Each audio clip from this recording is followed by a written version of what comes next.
ఏలూరు జిల్లా ద్వారకా తిరుమల మండలంలో రైతులు పండించిన కోకో గింజలను దొంగతనం చేస్తున్న ముఠాను పోలీసులు అరెస్ట్ చేశారు. ఆలపాటి జగదీష్ అనే రైతు ఫిర్యాదు మేరకు విచారణ చేపట్టి పోలీసులు 4 దొంగలను అరెస్ట్ చేశారు. నిందితుల వద్ద నుంచి 430 కేజీల కోకో గింజలు స్వాధీనం చేసుకున్నట్టు ఏలూరు డీఎస్పీ శ్రవణ్ కుమార్ తెలిపారు.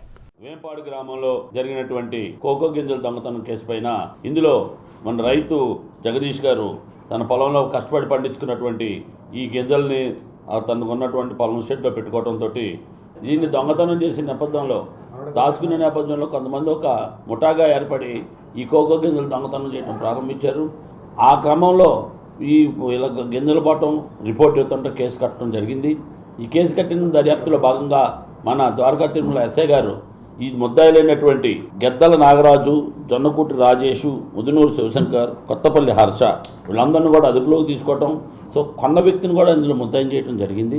కాబట్టి ఇతను కూడా అరెస్ట్ చేయటం, అదేవిధంగా ఈ ప్రాపర్టీ అంతా కూడా మొత్తంగా చూస్తే మనం ఇప్పటివరకు కూడా 430 కేజీల కోకో గింజలని స్వాధీనపరచుకోవటం, దానికి వాళ్ళు తీసుకెళ్ళడానికి వాడినటువంటి 2 బైకులు కూడా స్వాధీనపరచుకోవటం, బజాజ్ పల్సర్ బైకులతో చేయడంతో స్వాధీనపరచుకోవడం జరిగింది. వేంపాడు గ్రామంలో జరిగినటువంటి కోకో గింజల దొంగతనం కేసు పైన ఇందులో మన రైతు జగదీష్ గారు తన పొలంలో కష్టపడి పండించుకున్నటువంటి ఈ గింజల్ని తనకు ఉన్నటువంటి పొలం షెడ్లో పెట్టుకోవడంతో దీన్ని దొంగతనం చేసిన నేపథ్యం